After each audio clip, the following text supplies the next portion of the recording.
At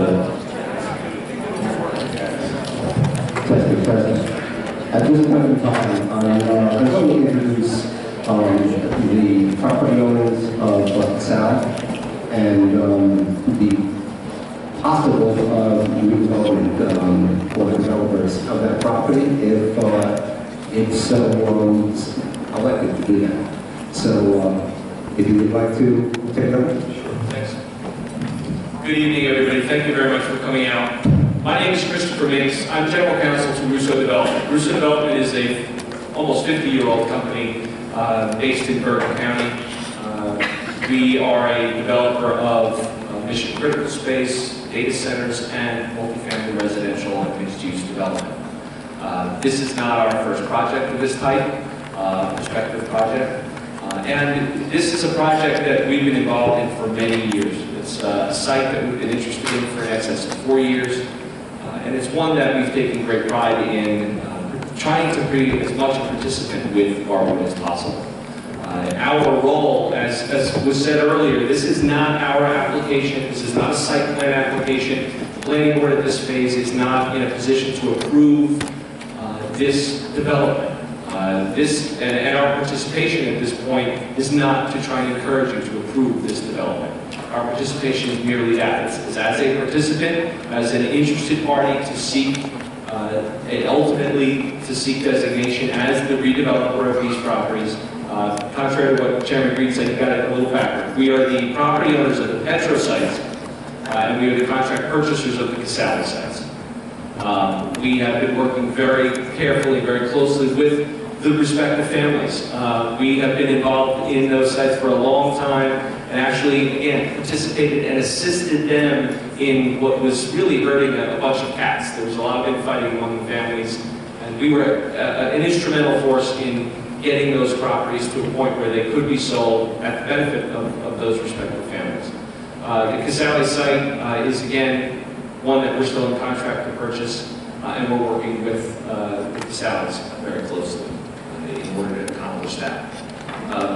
I have with me, we have Douglas Bartels, who's our chief engineer, who's been working on the engineering, and again, the conceptual engineering of this site. What can this site be made into? What can we do to try to help realize what Garwood's goals?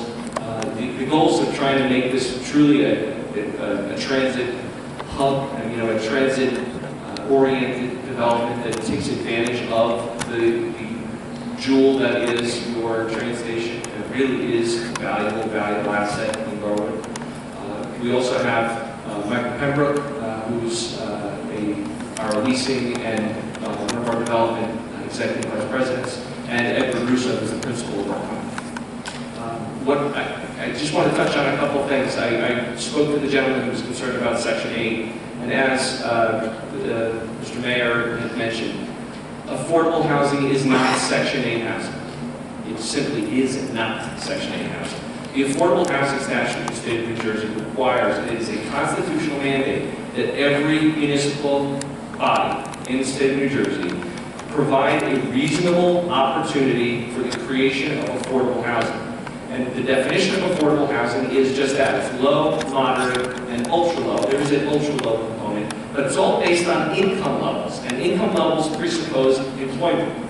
You have to prove employment. You have to show gainful employment. And the fact that you are a productive member of society who simply is at an income level that the general housing stock, the two-family, the single-family, the two-family home with a picket fence is not really within your grasp at this time of your life. It's a housing stock that's really, really valuable to the up-and-coming millennial population, to young couples with an infant child, and also very, very valuable to empty nesters, to people who say, you know what, we have a house in Florida, or we have a house down the shore, we don't want to have a house here.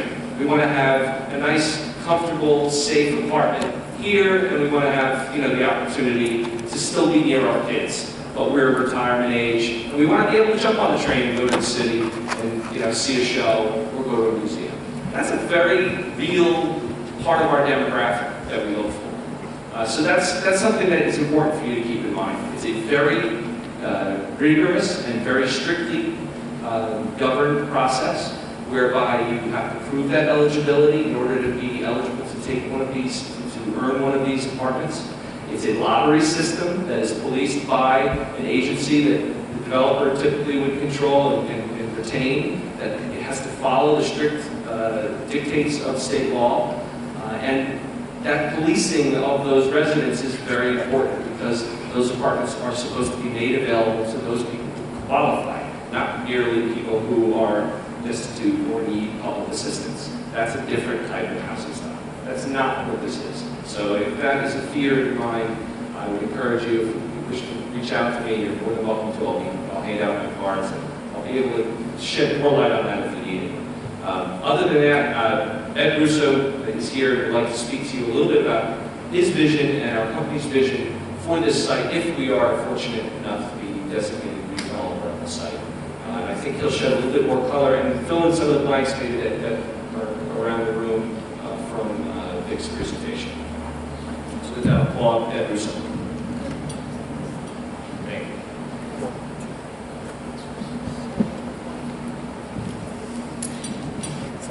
Thank you.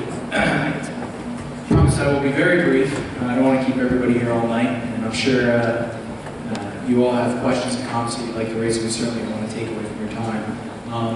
I very briefly want to introduce our company and tell you a little bit about what we've done with respect to the planning for this project, and most importantly, to answer many of the comments and concerns that were raised regarding the project. We know that many of you are here because you either want to learn about the project or because, frankly, you have concerns about what it will mean to your community and to your downtown. We have, as Chris mentioned, been working on this project for a number of years. We've owned the Petro property for over 2 years. We have a very significant investment in this site. We're a privately held development company. I'm the owner of our company. I have a very significant investment myself personally in this project, and I can tell you there's no one here that wants to see this project succeed more than I do, but in a way that everybody in this room and the planning board and the entire Garwood community can be proud of. I understand what it's like to plan a project like this. I've been on the planning board of our town for over 9 years. I recently served as chairman and presided over the adoption of our fair share plan. I'm not going to talk about affordable housing. I know it's already been talked about in tremendous detail, but I do want you to understand that we understand the perspective of not just the property owner and developer. We understand as a company the perspective of the community. And I would ask all of you to certainly ask me any questions that you may have. I know we have a limited amount of time tonight. We'll be back next Monday at the next hearing, and we are going to hand out some information regarding the project, a written response to some of the concerns that have been circulated regarding our project, and we hope we can have a productive and very open dialogue to follow it. So with that, I just want to respond specifically to some of the concerns that have been raised, that we've heard either directly or have been written to us. One of the concerns that was raised is regards to how much notice was provided regarding the planning process for the site. The fact that this project, not many of the residents knew about it, and there's a perception that the planning board is trying to push the project through without an opportunity for all of you members of the public to comment or question. Well, I can say to you tonight that we're here to answer any questions you may have. We've sat through a number of planning board hearings that have been held regarding this project. As Mr. Vinegar mentioned, the planning for the redevelopment of the site started in 2010 with New Jersey Transit's study, which was formally presented to the planning board in February of 2012. That plan contemplated 450 to 475 residential units on a variety of sites, including the Casale Petro properties in Garwood's downtown. And that plan contemplated some of the planning elements that Vic referred to: open space, public areas, 3 to 4 story buildings, some of the things that are very consistent with our plan and what's being proposed by the borough. Our project has been referred to as a monstrosity by some of the information that's been circulated. I find it very hard to believe that what we're proposing, first-class, mixed-use development in the center of your downtown, that's replacing a vacant, heavily contaminated eyesore, could be characterized as a monstrosity. But with that, We certainly have no pride of ownership over our plans, our design. As Vic mentioned, we've received a number of comments on the plans today. We've revised our plans numerous times after first appearing before the Planning Board Subcommittee over 2 years ago, and having the benefit of comments from the Planning Board Subcommittee at that time. And we will continue to respond to and address any comments that people have regarding design, quality, construction, architectural elements. Our goal is to provide a project that's first class and that everybody in this community can be proud of. We understand that parking and the lack of parking in Garwood's downtown is a critically important issue. As it's been written about our project that we will exacerbate the lack of parking issue in Garwood, and that's simply not accurate. The fact is, all of the parking for our proposed development, all of the parking needed to serve the retail patrons, the residential apartments will be provided on site. We are not proposing to use any off-street parking spaces to service our development. And at the request of various members of the public, planning board, your planner, we have agreed to provide approximately 47 commuter parking spaces.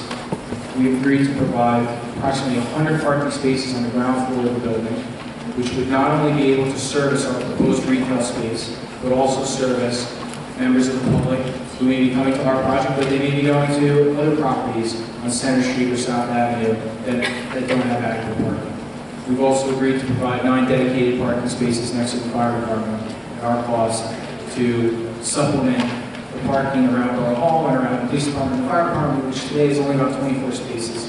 So 9 spaces may not sound like a lot, but considering there's only 24 today, 9 should make a very significant, meaningful impact. Comments have been made about our project creating traffic issues. We understand traffic is a huge issue. It needs to be carefully studied, and there's no one that we would be hurting more by building a project that was going to create a traffic nightmare than the people in this room and ourselves, frankly. You can't have a project that creates a traffic burden on the surrounding roadways. We would not have a very easy time renting our building if we did that. We could spend hours talking about traffic. We're not going to do that tonight. All I want to say to you is we have a traffic report prepared by our consultant, Stonefield Engineering. We're happy to provide it to anyone from the public that's interested and would like to read it. We do intend to submit detailed testimony on traffic once we've appeared before the planning board as part of a formal site plan application. But the simple fact is that we've studied the existing road conditions, we've modeled in the impact of our proposed development, and we believe that the existing roads can accommodate the additional traffic, and we're happy to provide the additional detail needed. You can make your own determination whether that's true or not. School-aged children and the creation of additional school-aged children in a burden that has, in a borough that has a school that's quote overcrowded is certainly something we understand is important. It's been written about our project that it would create a terrible consequence to your school, the school that we're standing in tonight. And we felt it was important to provide you with specific data that shows how many school-aged children are actually generated by projects like we're building.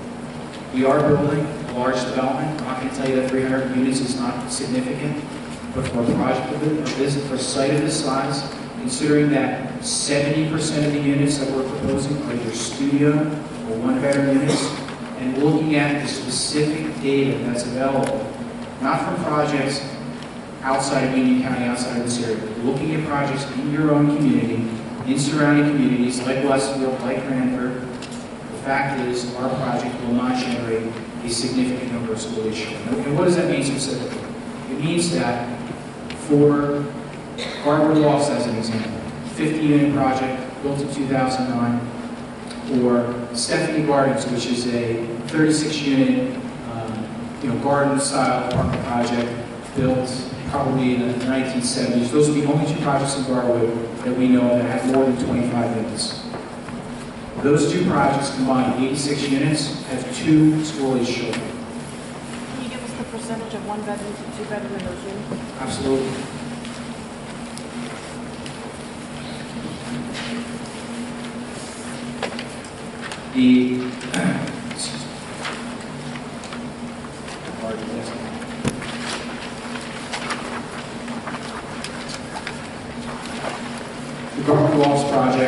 It's 50 units. It's 51 bedroom units. So the bedroom count per unit is 1, right? And the Stephanie Gardens project is 32 one-bedroom units, 4 two-bedroom units. That's 1.11 bedroom square feet, okay? Which is low. Most apartment projects have more, 2-bedroom and 3-bedroom units. Our project, by comparison, has 67% one-bedroom units. It has 31% two-bedroom units, 7 3-bedroom units out of 315. Our bedroom per unit count is 1.35. So those two projects have 1 school-age children and 43 units. If you look at other projects that have more 2-bedroom and 3-bedroom units, as an example, take Riverfront and Cranford Station, 108 units, built in 2014. There's 27 one-bedroom units in that community. There's 81 two-bedroom units. 81 two-bedroom units. Their bedroom count is 1.75 bedrooms per unit, as opposed to our project, 1.35 per unit. Does anybody know how many school-age children are in that project, 2015 to 2016 school year? 0. 0 school-age children. Cranford Crossing, 50 units, 0 school-age children.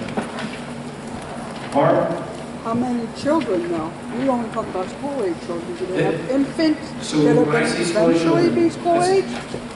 That's an excellent question. School-age children is defined as school-age children enrolled in the public school system between the ages of 5 and 18. It does not count children that are infants. It does not count college-age students. But the reason why it only counts public children enrolled in the public school system is because that's how you determine what the fiscal impact is to your community.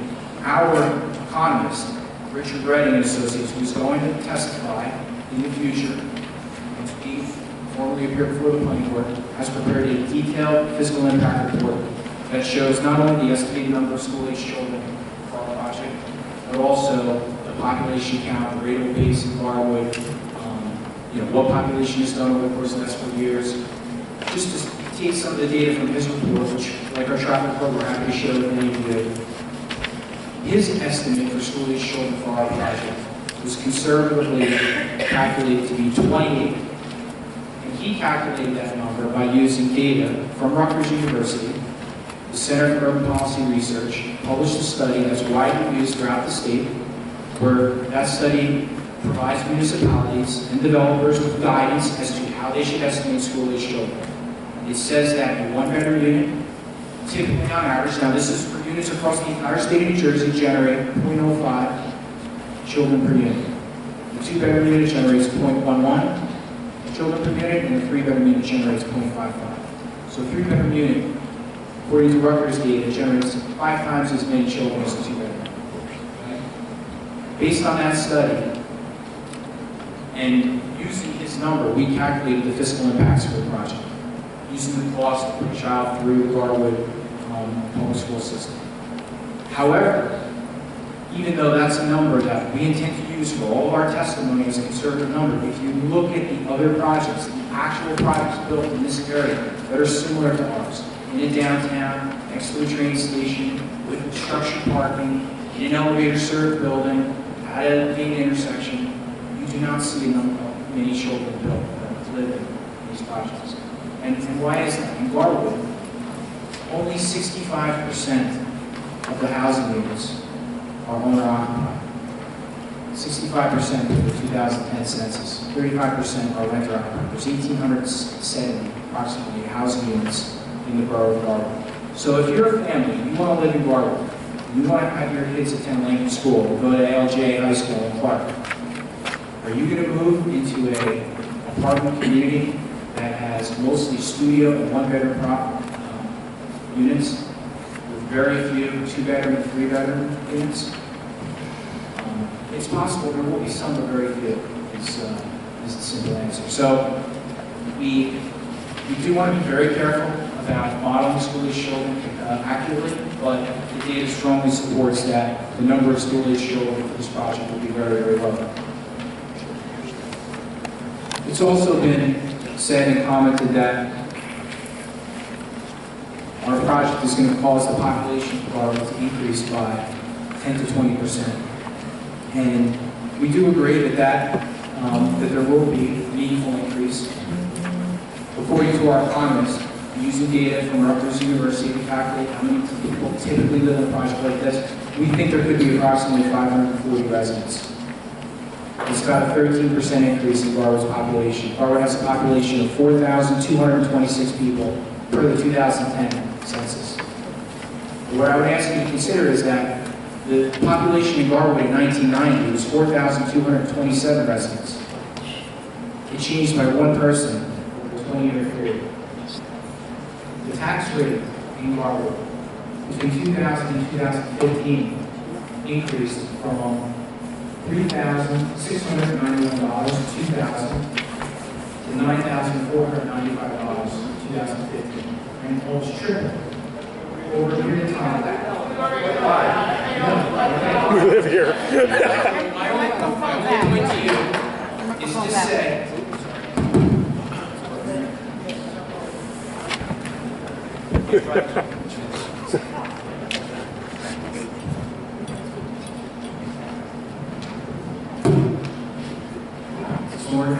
Yes. my only point to you is to say that new development, growth in your population has not been what's caused taxes to increase in your town. I would argue that the opposite is the case.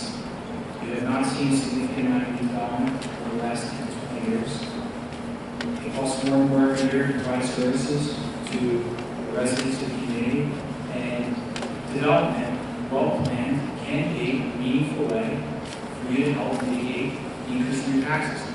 The properties today, as they stand, these non-official properties generate $218,000 in local tax revenue. That excludes taxes to the county. That's just taxes being paid to the school system and the municipality. Our development will generate over $800,000 in local tax revenue. Again, excluding county taxes, just local to the municipality and the school system.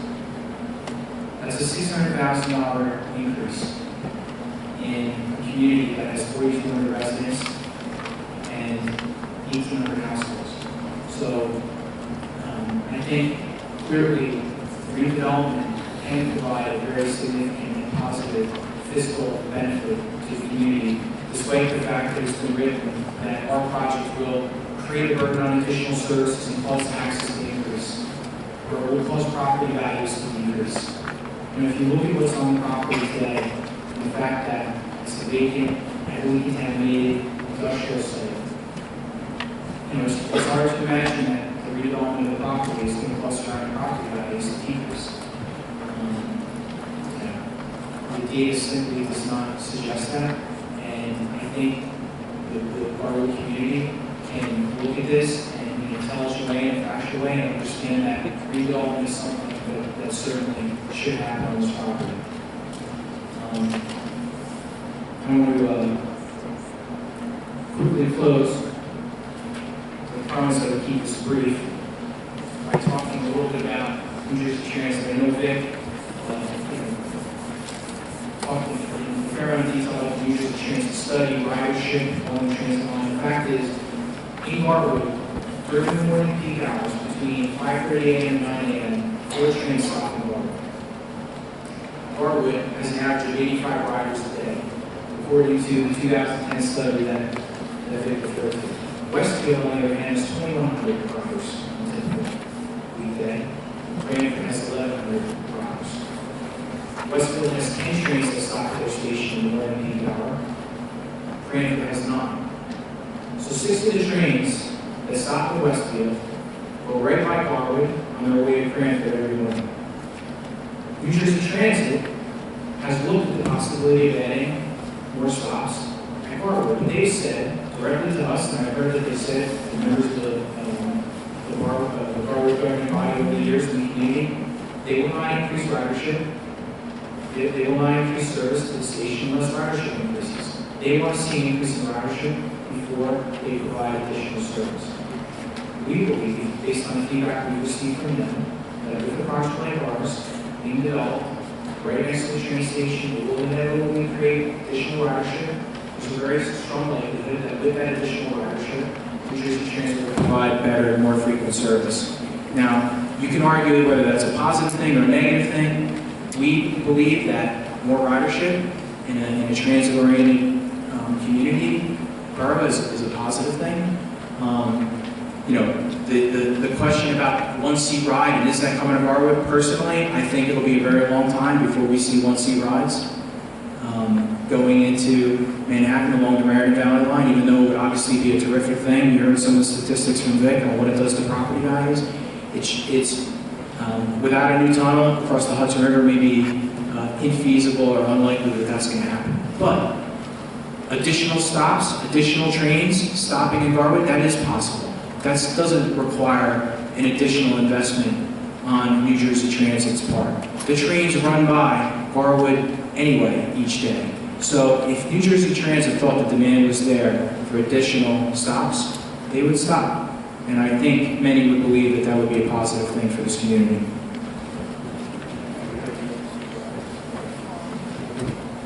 And like saying we have off-seat, Garwood has off-seat rides off-peak, which is true. In the evening and on the weekends, they are running off-seat, one-seat rides. But seeing that in the morning and afternoon peak hours, in the foreseeable future, you know, may be optimistic. It'd be a great thing, but I don't want to stand up and promise you that that's something that's going to happen. I think there's some uncertainty. You know, the last thing I want to say is, you know, there's been a lot of discussion about COA and affordable housing, and many people are supportive of seeing affordable housing built, others are not for whatever reason. The point that I want to make to all of you is that we are here to cooperate with the borough. We're here to help the borough meet its affordable housing obligations. We've been working with the borough collaboratively for a very long period of time. This project is the centerpiece of the borough's fair share plan, as it's been currently presented to the Superior Court. And we hope to be able to continue to work with the borough towards the planning for this project and the creation of affordable housing here that is needed and that is, you know, legally required, and hopefully that'll provide a great positive to not only the borough but many of the residents who live in town and frankly could qualify for the COA units and really benefit greatly from seeing the bill. So with that, I just want to thank you, and I'm happy to answer any questions you may have or to come back another meeting.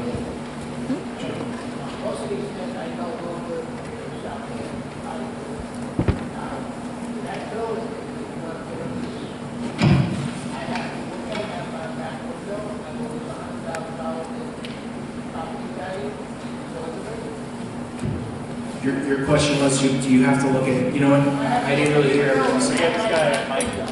If you don't mind. I have to look at that building at my back window every day. Where do you live? Where do you live, sir? I lose $100,000 value on my property. You're saying you don't want to look at the proposed building? I don't want to look at the proposed building. Okay, I respect your opinion. You're entitled to your opinion. I would encourage you to take... I lose $100,000 value on my property because of this thing. This is what I want to look at that. You're arguing, sir, you're arguing that us replacing what's on the property today, an 80-foot high vacant industrial project, with the building that's currently being proposed, is going to reduce the value of your home by $100,000?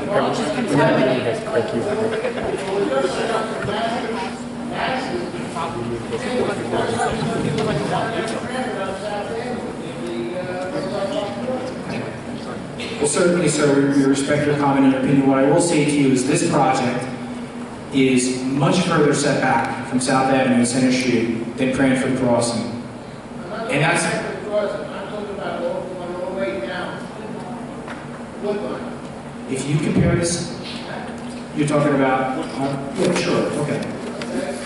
If you compare the architectural design of our project to the other projects that have been built, both in Garwood and in Cranford, I think you'll find that the scale and the setback and the architectural design is superior. However, we are happy to entertain any specific comments about the design, the materials, the overall look, and we will do the best we can to address any comments from the public. We want to try to make it... The other question too is that South Ave is about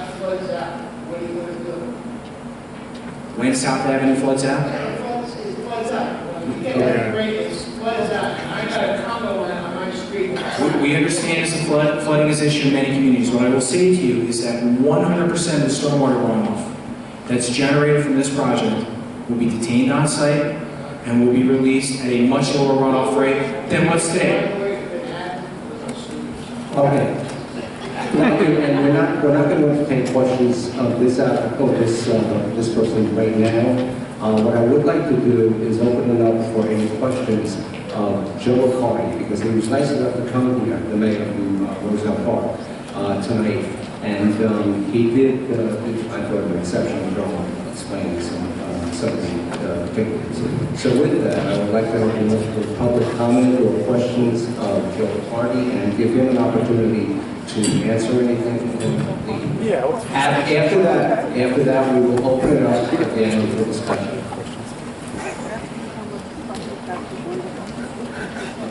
Do you have any questions? No? Okay. Joe McCarty, ACC, ARDO. By the way, I see this motto in the bleachers. Rolling her eyes because I came here voluntarily to offer whatever I could. I really don't have any impact other than to open up the conversation. I happen to have a personal situation, and since I had already committed to coming, the fact that I would like to leave at some point and still stay to answer questions, I think should not be received with scorn and disgust, but rather, perhaps, with some understanding. So, with that said, I will answer any questions anybody has. You can reach out to me at any point that you'd like to. But, Mr. Patterson, please. Mr. Patterson. Yeah, Bruce Patterson, 325 Willow Avenue. Has everybody got that? No, but anyway, you had two properties you mentioned in Roosevelt Park, Rhine property and a Sullivan property, and you said both times they were shot down. I guess there must have been like a public turnout and a groundswell of whatever, resistance. What exactly were the people looking for on those properties where you had it shot down? Well, I think part of the problem was that people weren't united and people weren't open to the conversation. So when I come here and I say it's about having a conversation, I think it's important. Everybody's not going to get what they want. So when you hear comments, and this is not a criticism, when you hear comments like losing $100,000 because there's going to be some development on a property that right now is an eyesore, that's not a good argument. It's not a valid argument. I'm sorry, sir, it's not. What you all need to think about is how you can come together as a community and get something that's beneficial for the community.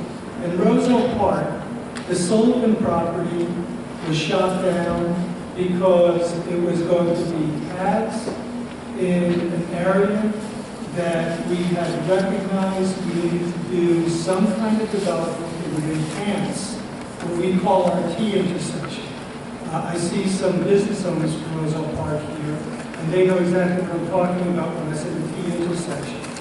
To take a building that is an absolute mess and to put pads in there so you get another dollar store or another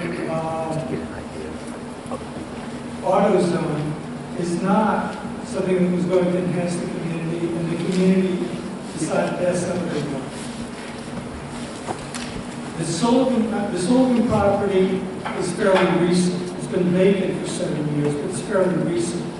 The Ryan property, which is the one that is on either side of the train station in Roosevelt Park, was shot down about 20 years ago because there was a fear of the increase in density and traffic flows and the additional students that would be involved in going to our schools.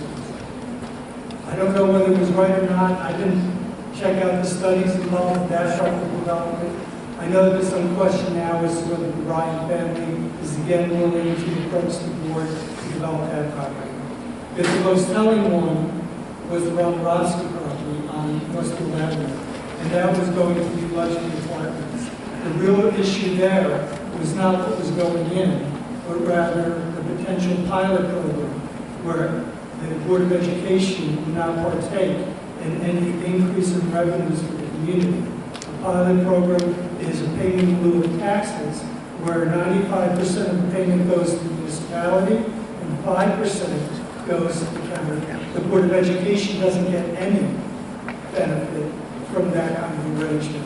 When I became mayor, the agreement that I made with the Board of Education is we certainly would talk about some kind of sharing if there were to be a pilot going into that. So those are the three properties that I was talking about. Yes, just one last question. When you say shot down, I guess you're talking about the planning board actually listened to the people and voted no on the property? The question was, I guess, when you say shut down, you mean the planning board actually listened to the people and disagreed with what was being proposed. And the answer to that is yes and no. And I'll explain to you why. There was a very vocal group that was against the development of the Ryan property that didn't have all the facts, and that's true. But they were distorting or putting out outright lies that stopped the development. Now, majority rules. And the truth of the matter is that Roselle Park is a strong community, and you come through these things. The Romanovsky property, that's not what happened. The Romanovsky property, we got sued. It's a different environment today than it was 20 years ago. Builders' remedy lawsuits are a real thing. If you work with a developer, you can tweak the plans to get what you want in your community. The planning board and mayor and council can work with a developer to get what you want to need.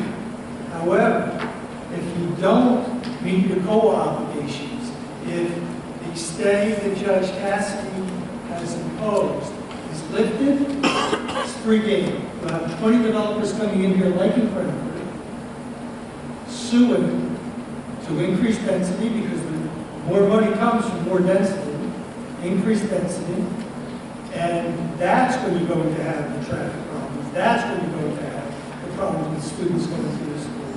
That's when some of the problems that you all might be concerned about now truly get affected. And if you defend yourself from the builder's remedy lawsuit, there's also the cost of all of that. Thank you, Mayor. Jim Matthew. Mayor Carty, I have to take exception. As an elected councilman of this borough, if I ever were to insert myself in a matter of Roselle Park, the first thing I would do is call the elected officials of Roselle Park and let them know I was coming. Neither I nor Mayor Lombardo received the heads up that you were coming. I am very offended. Excuse me, sir, I'm not done. I am very offended at your comments, Mr. Haynes. I would never show up at Roselle Park and tell a taxpayer, a business owner, and a voter of Roselle Park that you don't know what you're talking about on a Roselle Park issue. Listen to Jim Matthew. I am very offended by this, okay? You keep saying you don't have a dog in this fight. Mr. Amon has a dog in this fight. The people who sit here, they all have a dog in this fight, okay? So while you're lecturing Garwood voters and Garwood elected officials, please remember, sir, you didn't even give us a courtesy of letting us know that you were coming.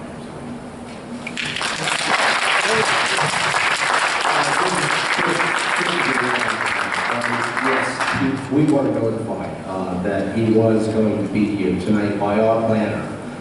At least I was notified. So if anyone should take the hit for this of not notifying our mayor, then that would be either myself or Victor. However, I think Mr. Carty had done an exceptional job of explaining things. by the round of applause that we received when he first came in. So I don't quite understand all of a sudden the change in attitude in some of the folks up here when all he did was to clarify some information. So I do not agree with Mr. Matthews on this issue. Thank you.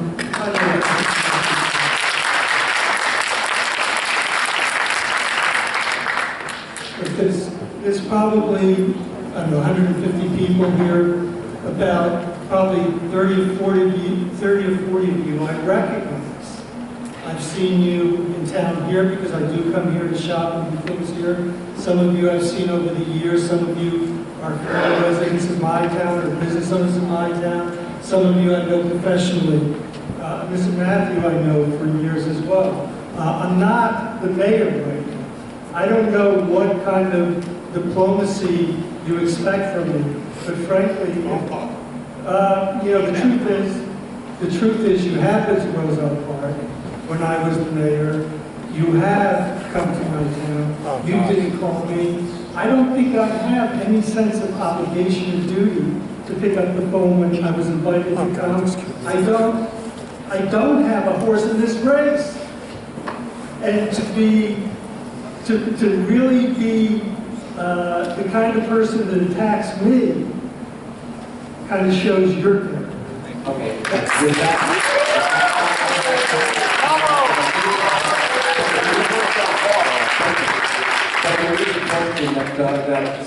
Congressman has a question. Yes. Yeah, can we? I'll just say that first I spoke with the chairman and we wanted one of two mayors, either Cranford or Roselle Park or Scotts Plains. We wanted a mayor who had been involved in the litigation process. We didn't want it to be force of mouth or rumor. I could sit up there with a display, I could flick through the display, say to show them what the other towns have done. So we requested one of the three mayors. Mr. Accardi was nice enough to take his Monday night off and come before this town and speak with us. But that invite also went out to Cranford, Scotts Plains, with consultation with the board chair. So we were looking for first-hand information, not hearsay information, so the citizens of Garwood can talk to someone who's involved in litigation. That's all. And Joe was pleasant enough to give us that time. Yes.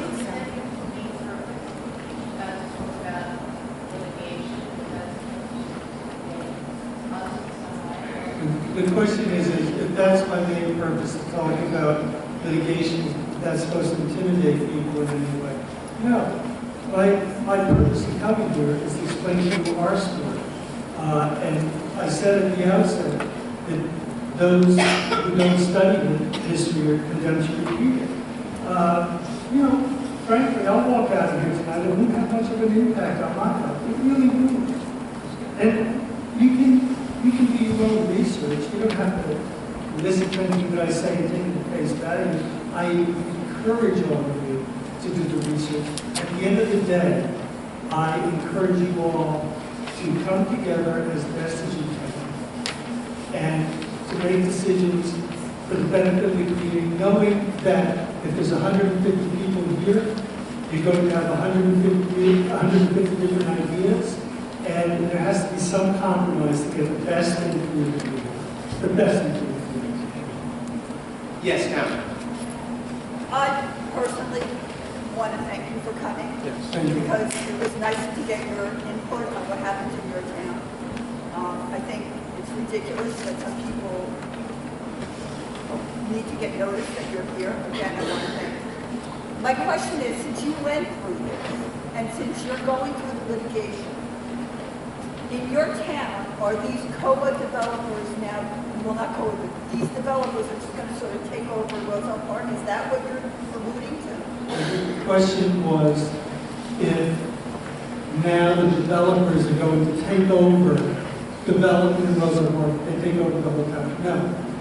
The fact is that we have a moratorium similar to what Garwood has right now, because we entered into an agreement with regard to the litigation. And that was done in 2010. We just had the moratorium extended, and I'm not the mayor now, so I don't know how long it was for, but I assume it was at least another 5 years, maybe 10 years. And what that means is that there will be no builders revenue lawsuits against us as long as we're meeting our obligation. When a developer comes in now, Roosevelt Park has the ability to guide what kind of project we want. The planning board and the municipal land use board decide whether it should be approved or not. And then once there is construction, we have to meet our core obligations, which is a percentage of whatever units go into the town. Yes, question on that?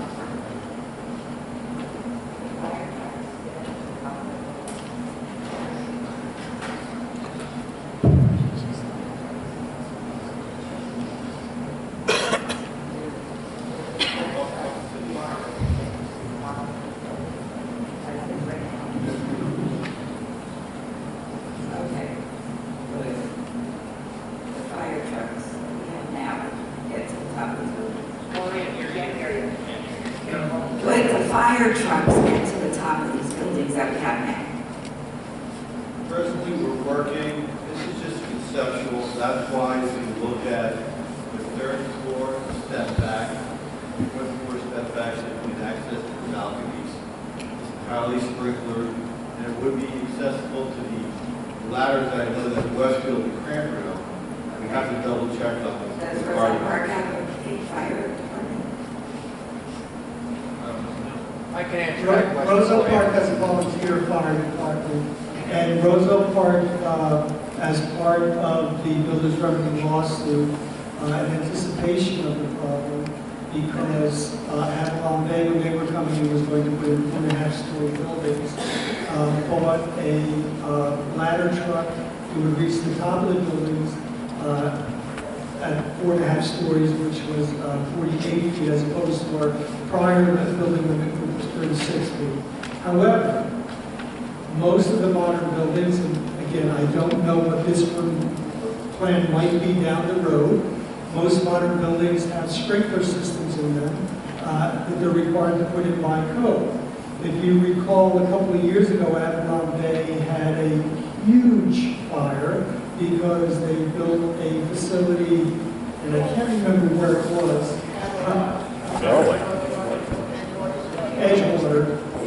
Edgewater. Because they didn't put the pumper sprinkler system in. So one of the conversations that would need to take place between any developer and the planning board is to make sure that the proper fire sprinkler systems are put in to avoid a lot of this problem. And there is mutual aid, by the way. There is mutual aid with Cranford and with Roosevelt Park for the fire departments, probably with Scotch Plains and Petro, I don't know, that would cover that kind of situation. There's also come about during planning board meetings where discussions that the building would have to be agreed to that a higher level of sprinkler protection. There's 2 levels on these residential properties. One is just for safe egress of the youth facility. The other higher standard is for saving the entire facility. Garwood would stipulate to the developer that the developer would have to use the higher standard. There's also been discussion with the planning board, but it's really council's decision. And if this project ever does go through, the increase in ratables would give the council the ability to bond for a new fire truck. But without the increase... And who would pay for that? That would be through the taxes paid for by the developer. Yes, we have a question on that. Yeah, I do. I was reading the plans for my big concern is the scale. Okay. If you want to come down, there's a microphone down there. Sure. Careful.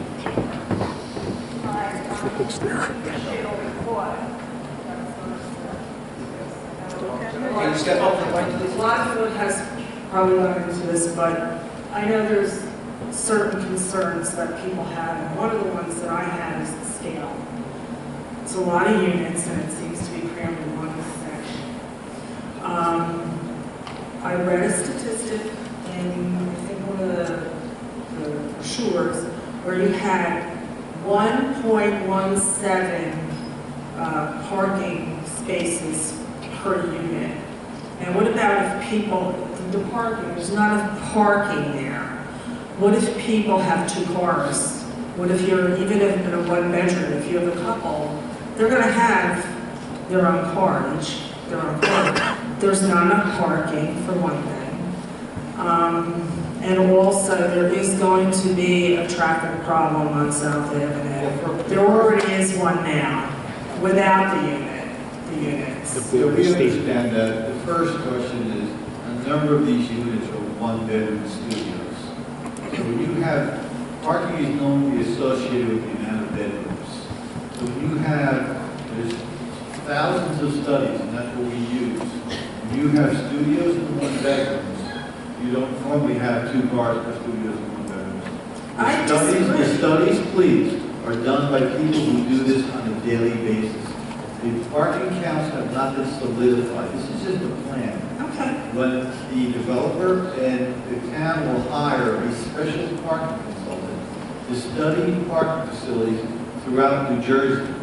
Not hearsay, but parking experts. It won't be done by me, nor will it be done by people here. It will be done by parking experts, then will we come up with the exact number. Okay, well, I'm just saying that my husband and I each have a car. We sleep in 1 bedroom. So, there you go.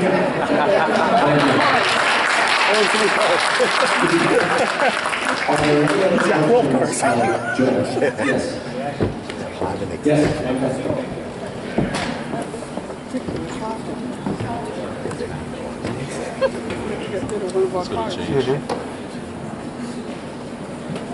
Hi, good evening. Now that we're back to Garwood again, just wanted to ask some questions. We're going to have anybody from New Jersey Transit chime in on the suggestions of making more private shift available to the town. Basically, that how the conversation started at the beginning. We want to know if that, that could be, we can have a follow-up on that in another meeting. Because, I guess that's how it was kind of, you guys were presenting it that way to us, but not facts. That's going to help us with that.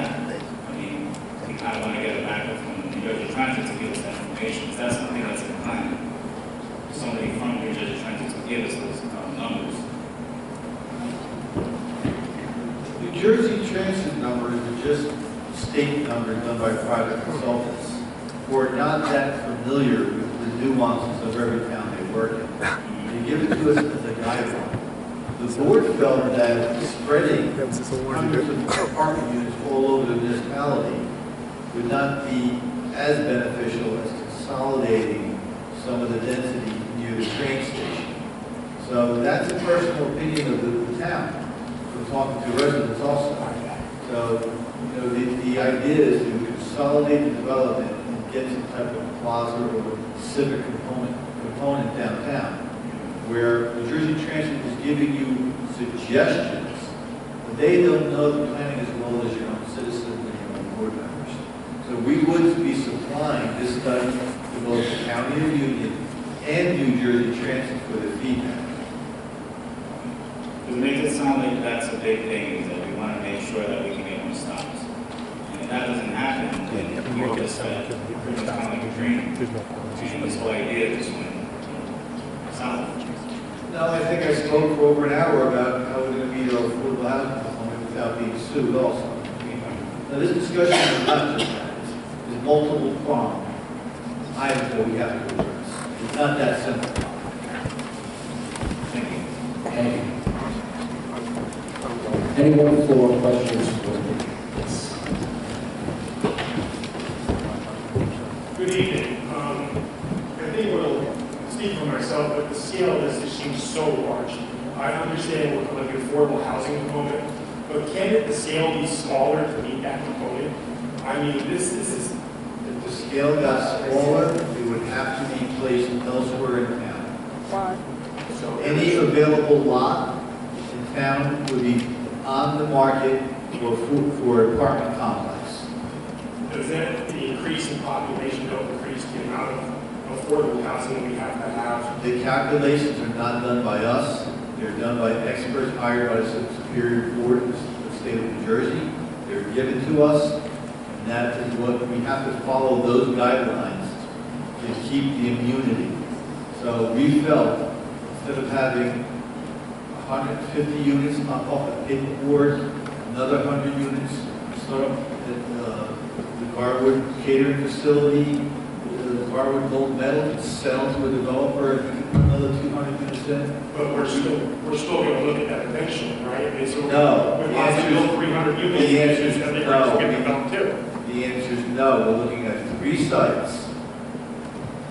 The dream, the hope is for this site, whatever credits we get from the already constructed Garwood Senior Complex, whatever residual leftover goes to paperboard.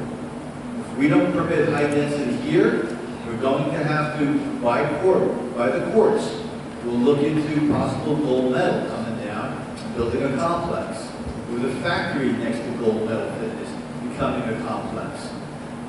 So the board feels we'd rather have whatever density next to a train station, next to a bus stop, the 113X, and the other bus stops on South Ave. And that's the quantity of units it has to be. Yes. There's no way around it. We don't set the quantity, it's set by the courts. You get 60 units, you get 15%. It's a mathematics set by the courts. Yeah, the percentage is by Garwood. Mathematics is set by the courts. But the percentage is set by Garwood, right? Yeah, I don't see the math. If you get That's what you said.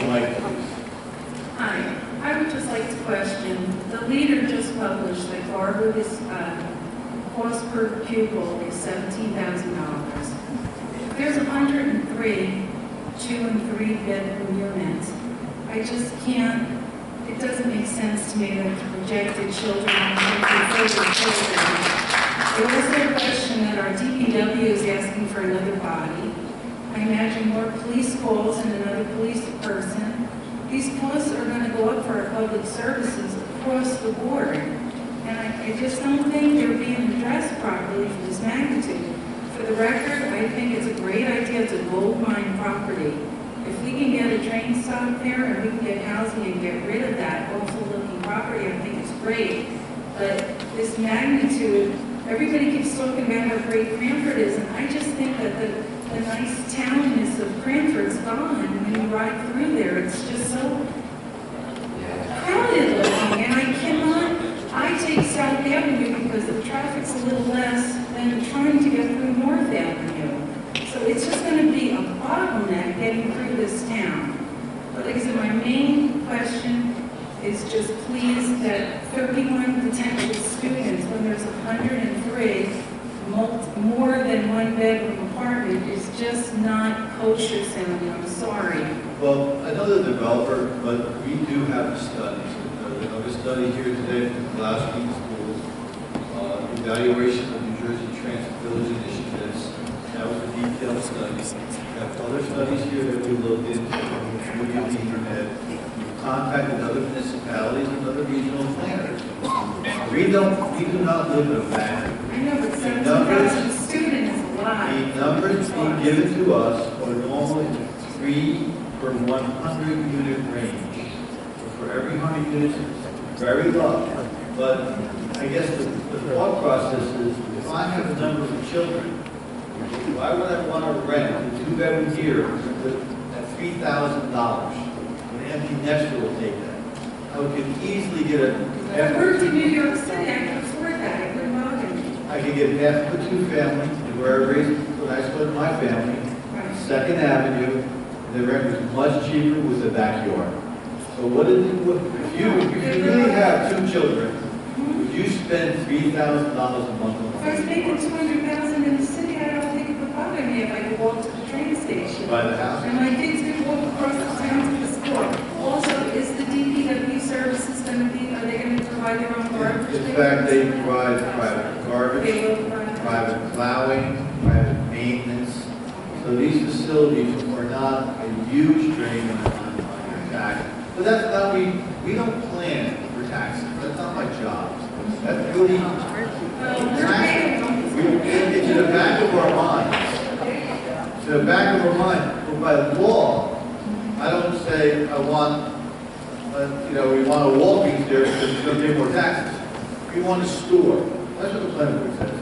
Now, if Walgreens comes, they come. Do we want, when the Muse came, when the Point came through, they wanted to build a Walgreens. That's all they wanted. The board said no. We want something different. We want specialty retail. We want apartments. We want age-restricted housing. That facility works. I think there's only 1 or 2 school-age children in that facility. The rents are very high for one-bedroom units. That's at the point. The highest resale value in this municipality, not a single-family home. It's the condos at the Point. They're the highest resale. It's inverted in Garwood. You can buy a home cheaper than you buy a townhouse in Garwood. So that facility is an example that brand new development done properly is a success story. So we're hoping to live off that. Now, in a perfect world, sure we love a development with no school-age kids, full of empty nesters, paying tons of taxes, having cocktails by a pool. It doesn't exist, nor will the state let you do that. That discriminatory housing, you can't do that.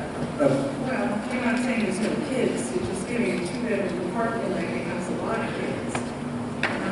So I don't know why there's 3-bedroom, 3-bedroom apartments. The only reason there's 3-bedroom apartments is state requiring that. We're not looking for 3-bedroom. We don't want the 3-bedroom, but that's a requirement by the state to keep our immunity. Thank you. Anyone else? We're going to have to start winding it down because we do have to be out of here by 10:30.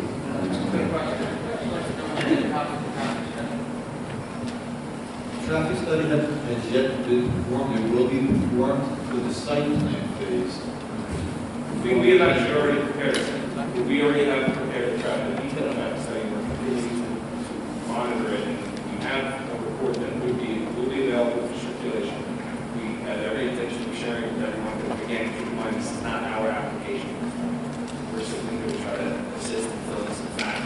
But there's a couple things that I'd like to touch on. I'm sorry.